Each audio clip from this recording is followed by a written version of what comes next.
The new Tyler, the Creator album, Call Me If You Get Lost, is the album of the year.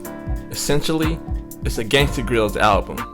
For those who don't know what Gangsta Grillz is, it was a popular mixtape series by DJ Drama, who delivered the hottest street albums with some of the best rappers in the mid-2000s. With these mixtapes, rappers would rap over instrumentals of popular beats or provide original songs for DJ Drama to yell over. Mixtapes from T.I., Young Jeezy, and Lil Wayne popularized the Gangsta Grillz brand. My favorite Gangsta Grillz tapes were the left field ones, the ones with Pharrell, Little Brother, and Childish Gambino, which we'll talk about later, comes to mind when I listen to this album. When Tyler opens the album with Sir Baudelaire rapping over the same beat that Westside Gunn did on Michael Irvin, it's reminiscent of how Lil Wayne would jack people's beats on his dedication mixtapes that he would do with DJ Drama. Even on Tyler's lead single, Lumberjack, Tyler samples Gravediggers' 2 Cups of a Blood, which is pretty much identical. It's another ode to the Gangsta Grillz tapes where people would rap over other people's beats.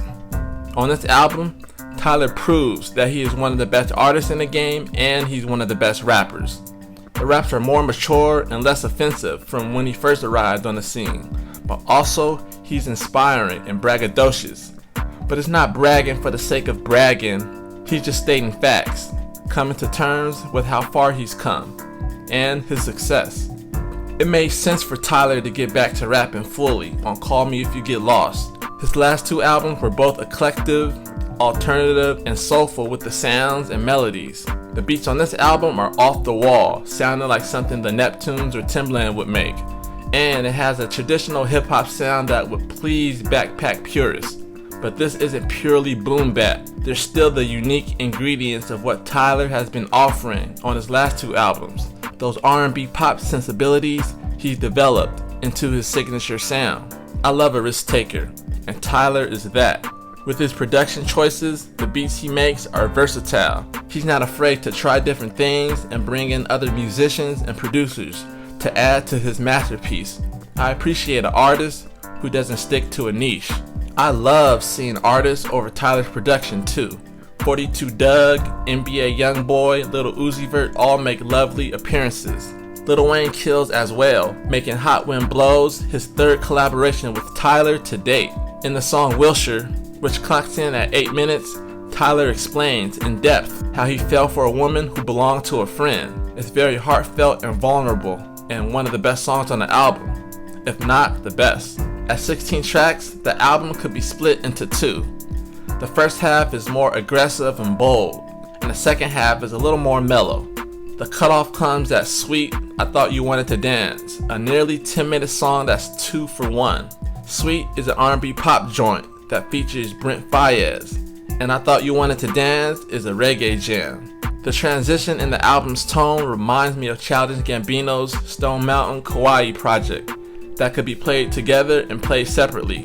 Gambino's character, from the Because the Internet album, dreams of having his own Gangsta Grillz mixtape, and so we get the Stone Mountain section with Gambino rapping over famous Atlanta beats while DJ Drama commentates. By the second half, the character wakes up in Kauai, and the mood and vibe change. It's alternative pop and soul, as Gambino sings about women and love. DJ Drama is nowhere to be found. Call Me If You Get Lost also reminds me of Pharrell's Gangsta Grillz mixtape, In My Mind Prelude, where he rapped on classic hip-hop beats like Jizz's Liquid Swords and Ice Cube's It Was a Good Day. JID's DiCaprio 2 also comes to mind, an album that featured DJ Drama and the Gangsta Grillz tags throughout the project. There's nothing that bothers me on this album. I like certain songs more than others, but I don't feel like I can do without the lesser favorites. They all work in the sequence of the album. And since Flower Boy, I feel like everything Tyler drops is flawless. Call Me If You Get Lost is the album of the year.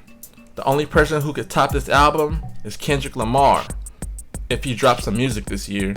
It's always Drake, Kendrick, and Cole who get mentioned at the top 3 rappers of the 2010s, but I would add Tyler up there with them. All 4 of them would be the 4 horsemen of the past 10 years. Nobody is topping this album though. respectfully. If you enjoyed this video, like, comment, and subscribe to the channel. Thanks for watching. Thanks for listening.